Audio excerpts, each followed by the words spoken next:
Assalamualaikum warahmatullahi wabarakatuh.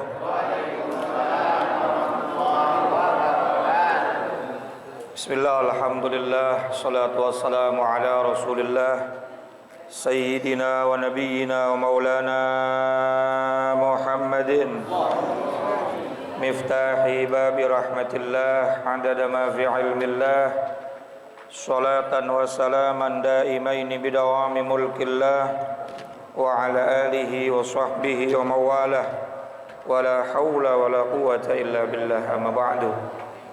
Yang saya muliakan para alimil ulama, para guru-guru kita, wabil khusus Kiai Haji Dr. Andes Muhammad Ja'far, Kiai Haji Ahmad Habibi Abdul Rashid Ramli, Kiai Haji Farah Furqan, Kiai Haji Misjan, matta'anallahu fi tuli hayatihim.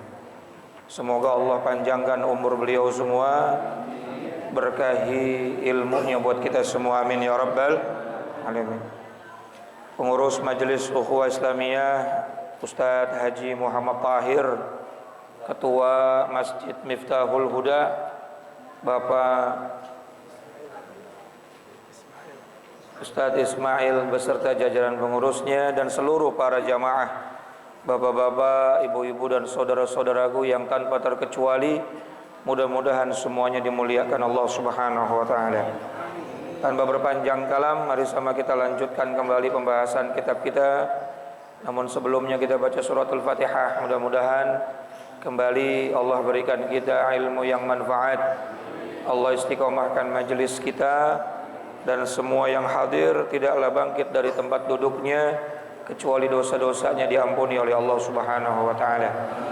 Al-Fatihah bil qabul wa ila hadratir rasuli ala hadhihi niyyah wa ala kulli niyatin salihah wa ala man nawasala fa salih wa ila hadratin nabiyil mustafa sayyidina wa habibina wa syafi'ina wa maulana Muhammadin sallallahu alaihi wa alihi wa sallam wa ala alihi wa azwajihi wa dhurriyyati wa ali baitil kiram. Nakhusu khasatan li hadrati muallifil kitab Sayyidil Imam Syekh Zainuddin Abdul Aziz Al-Malibari Al-Fannani wa Sayyidil Syekh Nawab bin Umar Al-Jawi Al-Bandani wa usuli ma furu'i ma dawal huquqi alaihim ajma'in.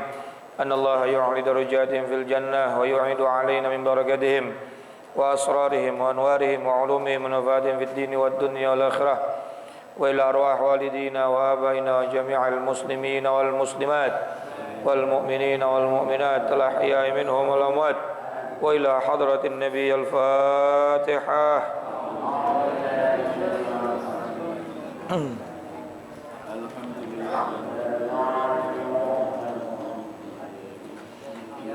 Iyyaka na'budu wa iyyaka nasta'in ihdinas siratal mustaqim siratal ladzina an'amta 'alaihim ghairil maghdubi 'alaihim waladdallin. Rabbighfirli wa liwalidayya amin. Semoga Allah ampuni dosa kita dan dosa kedua orang tua kita. Halaman 80. Iya betul ya? Yang ke-8. Bismillahirrahmanirrahim. Qala al-musannif rahimahullahu ta'ala wa nafa'na bi'ulumihi wa amadna bi asrarihi fid dharain amin. Wa thaminuha. Adapun alasan yang ke-8, seseorang boleh mengungkap aib seseorang. Jadi boleh mengungkap aib seseorang. Alasan yang ke-8 adalah az-zajru 'anil fisqi. Ketika seseorang melarang keras sesuatu kefasikan, dia tujuannya ingin melarang sesuatu kefasikan. Kama idza kana al-insanu, seperti kasus apabila ada seseorang la yaktumu aibahu, dia tidak bisa menyembunyikan aibnya sendiri. Ada orang aibnya nggak bisa disembunyiin, senengnya nyeritain aib nah kan PA nih, betul nggak? Orang mah kepengen aibnya ditutup, dia malah seneng kalau dia umbar-umbar. Semalam habis 3 kerat, semalam habis dari rumah janda muda. Ya, artinya semua keburukannya dia umbar sendiri. Kama yukhbiru an nafsihi bizina, seperti ia memberitahu kepada orang lain tentang dirinya sendiri bizina, bahwa dia telah berbuat zina, wal fawahish, dan dia melaksanakan perbuatan-perbuatan keji lainnya. Ya, pokoknya kemaksiatan yang dia habis kerjain dia ceritain. Fayajuzu, maka boleh bagi kita ightiyabuka, ya berghibah atau menggunjing daripada orang tersebut, bima fasaqa bihi, tentang sesuatu perbuatan yang ia menjadi fasik karenanya. Artinya kita boleh ceritain apa yang dia ceritain juga, nggak dosa. Paham ya Pak ya? Ada orang nyeritain tentang perbuatan maksiatnya lalu kita denger, kemudian kita ngomong sama orang lain, dia habis ngomong begitu, nggak dosa. Ya orang dia sendiri yang ngumbar. Ya berarti kalau misalnya ada orang dengerin gosip di infotainment dan orang yang digosipinnya itu seneng, berarti nggak dosa. Lawang dia sendiri yang kepengen didengerin gosipnya. Ya, ayah wae nih. Bisyarti, dengan syarat antaksida antablughahu liyan jazira hadza. Ya. Ini bisa enggak dosa? Syaratnya kamu bermaksud menyampaikan gunjingan itu untuk melarang keras kepada orang tersebut supaya enggak bangga dengan maksiatnya. Ente jangan ngomong begitu deh. Ngomong apaan? Lah tadi lu cerita begini. Jangan. Sudahlah Allah tutup aib kita, kenapa diumbar-umbar. Nah ceritanya kita ceritain aibnya dia dengan niat supaya dia enggak ceritain lagi, supaya dia enggak bangga dengan orang bangga sama ibadah aja dosa. Ini bangga sama maksiat kan PA. Betul enggak? Bangga dengan ibadah namanya ujub. Saya paling hebat, saya paling bisa, dalam hati doang, belum diucapin, apalagi diucapin tuh. Itu namanya dalam kitab Sulamun Taufik, diantara syarat sahnya atau syarat diterimanya ibadah, syurutu liqabuliha, syarat diterimanya sholat, syarat diterimanya ibadah yang kita kerjakan, wa alla ya'juba fiha, saat melakukan kita nggak boleh punya sifat ujub, ngerasa bangga terhadap apa yang udah kita kerjain, ngerasa kita bisa hebat dengan apa yang kita laksanain, bangga dengan ilmu, bangga dengan amal, bangga dengan taat, itu namanya ujub. Kalau takabur itu dua maknanya, raddul haq wa ihtiqarun nas, menolak kebenaran, meremehkan manusia, itu namanya takabur, sombong. Kebenaran apapun kalau memang benar, siapapun yang mengucapkannya terima saja Pak. Undur maqala wala tanzur man qala. Lihat apa yang diucapin, jangan melihat siapa. Karena kalau kita melihat siapa, itu biasanya selera. Kalau yang kita suka kita denger, kalau yang kita idolain kita denger. Giliran yang ngomong yang kita benci, kita nggak mau denger, padahal yang diomonginnya Nah ini khawatir nanti menolak kebenaran, jadinya sombong. Ya, Abu Lahab, Abu Jahal, Abu Gosok tuh semuanya bukan karena nggak tahu Nabi Muhammad bener Pak, tahu. Cuma karena yang ngomong ponakannya, ngapain gue dengerin Muhammad anak baru kemarin. Akhirnya apa? Sombong. Yang pertama, sombong itu maknanya, takabur itu maknanya adalah raddul haq, menolak wahtiqarun nas. Yang kedua, meremehkan Nah, sementara ujub itu adalah bangga terhadap ketaatan, membanggakan diri terhadap kesolehan, keilmuan dan lain sebagainya. Merasa saya paling hebat dari dia. Nah, khawatir nanti masuk dalam kategori ujub tuh ya. Seperti siapa? Mohon maaf, iblis ketika disuruh tunduk sama Nabi Adam, dia menolak lalu dia berkata ana khairum minhu, aku lebih baik dari Nabi Adam. Nah, bisa dibedain ya Pak ya, definisi ujub sama takabur. Kalau takabur itu menolak kebenaran dan meremehkan ini sifatnya lebih umum. Sementara ujub dia merasa bangga terhadap taatnya ibadahnya paham Pak kira-kira Pak? Alhamdulillah. Nah, bangga atau ujub terhadap amal ibadah aja dosa, apalagi ini bangga terhadap maksiat. Kan jadi boleh nggak kita ngomong PA tuh? Nah, kalau kita ngaji begini boleh Pak. La yuhibbullahul jahra minal qawli bisu illa man zulim. Allah itu nggak menyukai sesuatu terucap dengan jelas dari mulut kita, ucapan-ucapan yang buruk kecuali kepada orang yang zalim. Nah, menyebutkannya ya sesuai porsinya saja, jangan berlebihan. Ya. Paham ya kira-kira ya? Alhamdulillah.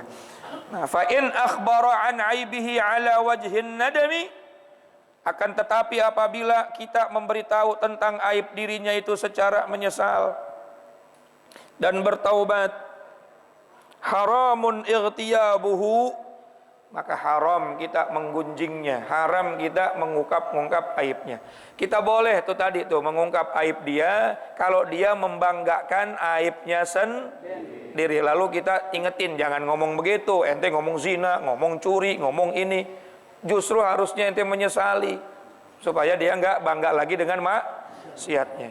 Tapi kalau ada orang mengungkap aibnya sebatas dia menceritakan karena bertaubat. Ya ini ya. Fa in akhbara an aibihi ala wajhin nadami. Kalau dia mengkhabarkan tentang aibnya sendiri tapi niatnya apa? Taubat. Haramu ightiyabuhu, maka haram bagi kita untuk mengungkap lagi aib dia. Karena dia ceritanya tadi bukan banggain aib, tapi niatnya taubat. Kemarin Masya Allah, janda mana yang gak saya datengin, tapi sekarang saya udah taubat. Nah udah gak usah diomongin lagi begitu tuh. Karena memang dia ngomong begitu ceritanya pengen apa? Cuma cerita pengalaman lama saja, tapi niatnya bertobat. Nah, yang boleh itu alasan yang diperbolehkan kalau dia banggain maksiat, jelas-jelas membanggakan maksiat. Lalu kita tegur dia dengan kita ceritakan maksiatnya, itu nggak masalah, dengan niat supaya dia nggak lagi banggain dosanya. Walau kana muzhirul fisqi, dan jikalau yang menampakkan kefasikan itu adalah aliman, orang alim. Ada alim ulama, ada orang yang ngerti agama, lalu karena kelalaiannya akhirnya dia menampakkan sebuah kemaksiatan. Sebuah apa? Kemaksiatan. Ya mungkin karena manusia a'radul basyariyahnya atau ya lalainya manusia dah. Akhirnya dia berbuat kelihatan. Haruma mutlaqan, maka haram secara mutlak mengumbar daripada maksiat ulama itu. Walaupun dia secara zahir melakukan. Kenapa alasannya haram? Li'annan nas idza sami'u minhu, karena manusia pada umumnya kalau ngedenger ada ulama berbuat dosa, hanat indahumul fawahish wa jasaru ala fi'liha, khawatir nanti manusia yang lain ngomong, oh orang alim aja begitu, apalagi saya, begitu nantinya. Paham gak kira-kira Pak? Nanti malah jadi dalil. Oh yang ngerti ilmu aja begono, apalagi saya yang awam. Akhirnya nanti jadi pembenaran buat dirinya. Makanya harusnya kita itu menutup rapat-rapat, mohon maaf nih, aibnya orang-orang alim, supaya nanti kalau dia diumbar, aibnya ketahuan, justru malah jadi senjata buat orang awam membolehkan, membenarkan maksiatnya sendiri. Bahkan dikatakan di sini haruma mutlaqan, haramnya hukumnya mutlak. Ya, menganggap atau mengungkap daripada keburukan orang alim. Ini malah diviralin. Betul nggak? Masya Allah, jangan kayak kemarin ada ribut-ribut apa namanya di masjid, berantem gara-gara rebutan jadi imam. Lah jangan diviralin. Ntar akhirnya makmum, no imam aja berantem apalagi makmum gitu ntar. Jangan, kalau diviralin haruma mutlakon, hukumnya haram secara mutlak, nggak ada alasan. Karena apa namanya? Alasannya kalau semuanya tahu orang soleh, orang alim berbuat dosa, malah nanti jadi pembenaran buat orang yang maksiat. Yang alim aja masih, kalau saya wajar dong, begitu nantinya. Makanya Allah Subhanahu wa taala mengutus para rasul, lalu Allah memaksumkan para rasul. Apa maksum artinya? Menjaga itu ya, nggak ada para rasul itu berbuat baik dosa kecil atau dosa. Kenapa? Kalau ada yang berbuat dosa malah nanti jadi dalil, rasul aja dosa apalagi saya, gitu. Nah, termasuk juga dalam urusan ketika kita melihat ada ulama yang berbuat salah, kelalaiannya mereka, kefasikannya mereka, walaupun zahir kelihatan jelas, maka haram bagi kita mengumbarnya. Harus ditutup rapat-rapat. Kalau memang bapak sayang sama agama, kecuali bapak dengki sama orangnya, udah diviralin, orangnya jarkoni, bisa ngajar nggak bisa ngelakoni, gitu katanya. Akhirnya nanti malah jadi pembenaran buat orang awam dalam berbuat dosa. Watasi'uha, kemudian yang ke-9. Satu lagi ya. Berapa sih semuanya? Masih lama Pak, baru 8 ini. Satu lagi aja. Yang ke-9, at-tahdziru minasyarri, adalah mengingatkan agar berwaspada dari satu keburukan. Fa idza ra'aita syakhsan, maka apabila kamu melihat seseorang yuridul ijtima'a ma'aman lahu uyubun, yang ingin kumpul dengan orang yang memiliki berbagai macam aib, maksiat, keburukan, fayajuzulaka, maka boleh bagi kamu antadzkura uyubahu, untuk memberitahu tentang keburukan orang tersebut. Idza lam yankaffa biduni dzikriha, apabila ia tidak dapat dicegah untuk bergabung dengan orang tersebut tanpa kita menuturkannya. Misalnya kita punya teman mau kumpul sama si A, kita tahu nih kejelekannya sih, kejahatannya sih. Kalau orang kumpul sama dia pokoknya duitnya habis saja.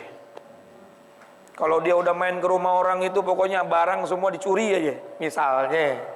Lalu kita bilang sama teman kita, sama saudara kita, lu jangan kumpul sama dia, Paul. Kenapa? Nih gua korbannya. Boleh itu, kalau memang niatnya menyelamatkan dan jelas memang dia pelaku paham ya? Jangan kumpul-kumpul sama dia. Kenapa? Dia itu orangnya begini. Buktinya mana? Nih korbannya, ATM gua kebobolan. Begitu. Nah itu boleh itu. Wa illa, tapi kalau niatnya bukan untuk menyelamatkan, cuma karena kebencian, haruma, maka hukumnya haram. Ya, dia cuma ngomong doang, padahal dia nggak tahu kebenarannya. Dia cuma benci aja sama orang tersebut. Emang lu kumpul sama dia baru tahu sekarang, gua udah kenyang. Misalnya, dari dulu.